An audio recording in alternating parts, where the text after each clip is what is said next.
Pernyataan mengejutkan pelatih Australia usai melihat skuad Garuda bisa menahan imbang raksasa Arab Saudi. Sang pelatih sampai bilang begini ke publik, akan jadi kekuatan mengerikan di Asia. Media Timur Tengah ini memuji kualitas permainan skuad Garuda usai bisa menahan imbang Arab Saudi. FIFA diam-diam menyoroti hasil pertandingan Indonesia kontra Arab Saudi dan katakan satu hal mengejutkan ini. Masalah Elkan Bagot dengan Sintayong kian rumit. Erick Thohir turun tangan. Kode Elkan segera bisa membela timnas Indonesia. Serta beberapa berita timnas Indonesia pagi hari ini. Selengkapnya hanya di Kickoff Football.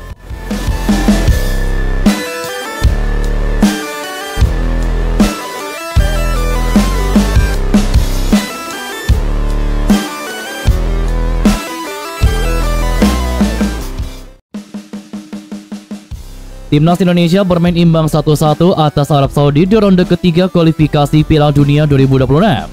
Media Timur Tengah memuji perjuangan skuad Garuda.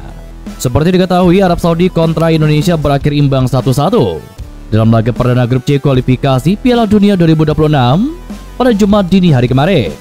Timnas Indonesia unggul lebih dulu lewat Ragnar Oratmangun pada menit ke-19.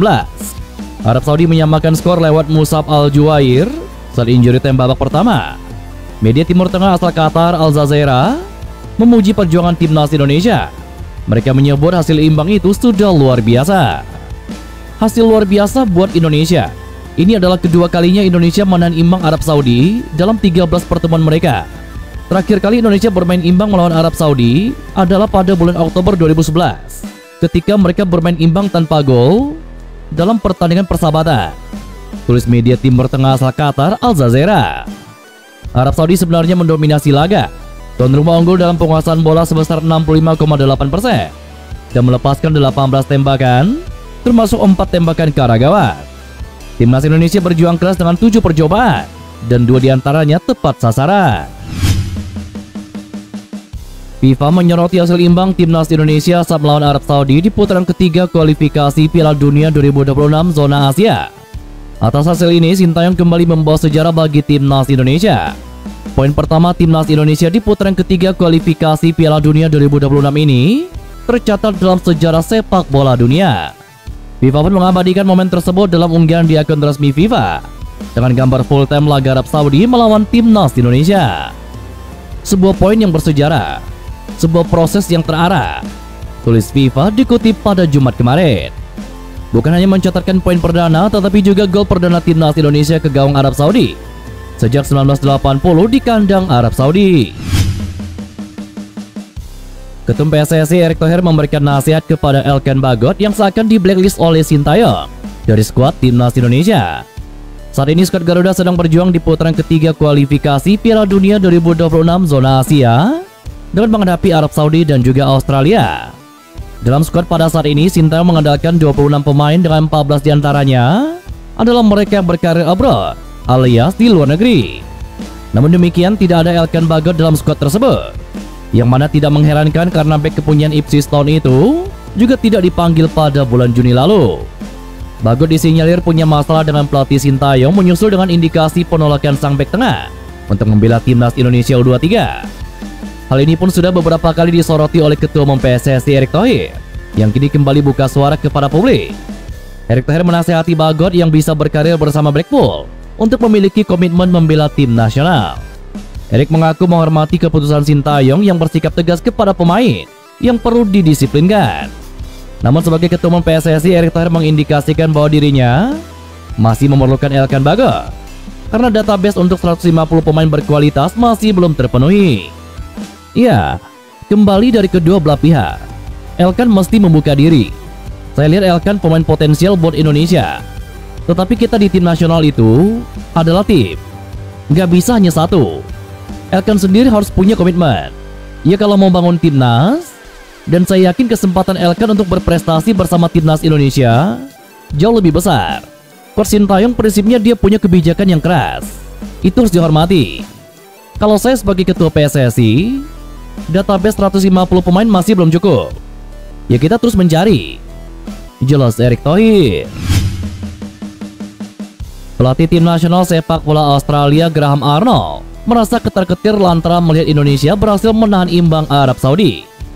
Skuad asuhan Sintayong bertemu dengan pasukan Roberto Mancini pada gelaran kualifikasi Piala Dunia 2026 pada Jumat kemarin.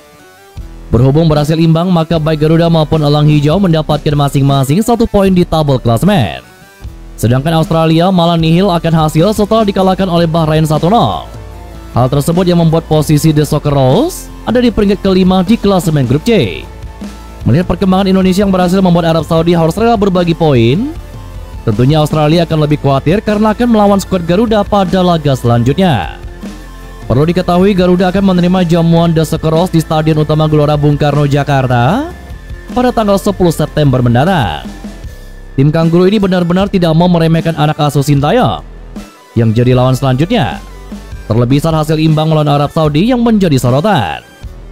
Australia sendiri hampir menjadi juru kunci di klasemen grup C usai pertandingan perdana melawan Bahrain kalah 1-0. Karena pertandingan perdana diawali kekalahan, kemungkinan jalan selanjutnya dari anak asuh Graham Arnold itu pasti akan berjalan sangat berat. Bahrain menjadi kuda hitam yang tidak disangka-sangka karena berhasil mengalahkan salah satu tim langganan Piala Dunia seperti Australia lewat gol bunuh diri Haslter pada menit ke-89. Sebagai pelatih, Graham Arnold langsung melakukan evaluasi untuk anak asuhannya agar tidak blunder dan mengulangi hal serupa jelang laga melawan timnas Indonesia. Yang jelas, Graham Arnold tidak mau mengalami kekalahan di laga selanjutnya dan mengingatkan kepada anak asuhannya untuk jangan meremehkan lawan. Permainan Indonesia yang berhasil tampil impresif dengan menahan imbang Arab Saudi berhasil menyihir semua penghuni di grup C. Australia benar-benar sangat merasa berada di pihak kurang beruntung gara-gara akan melawan Indonesia di kandangnya, yakni di Jakarta. Semua tentang reaksi mengenai timnas Indonesia yang akan menjadi lawan yang tangguh bermain di depan 90.000 pendukung di Jakarta. Ini adalah pembelajaran bagi para pemain. Jika Anda mencetak gol melawan negara-negara ini, mereka cenderung sedikit lebih terpecah. Tapi kami tidak melakukannya dan tetap membuat mereka berada dalam permainan. Jelas sangat sulit menghadapi skuad Indonesia yang boleh dikatakan sedang on fire setelah bisa menahan imbang Arab Saudi di kandang mereka. Ya, saya melihatnya. Dan memang ini target dan tujuan saya untuk memantau kekuatan lawan kami. Mereka Arab Saudi tidak dinaungi keberuntungan. Mereka bermain tidak seperti negara yang berada di 60 besar dunia. Sedangkan kami melihat Indonesia lebih bermain tenang dan efektif. Dan perlu digarisbawahi, kami pernah bertemu dengan Indonesia di Piala Asia lalu dan kami menang saat itu. Saya akui kekuatan Indonesia saat ini jelas berbeda jauh dari Piala Asia kemarin. Ini akan jadi tantangan menarik untuk kami, kata Graham Arnold. Dan itulah beberapa berita timnas Indonesia pagi hari ini. Jangan lupa nantikan berita-berita seputar timnas Indonesia selanjutnya hanya di Kickoff Football.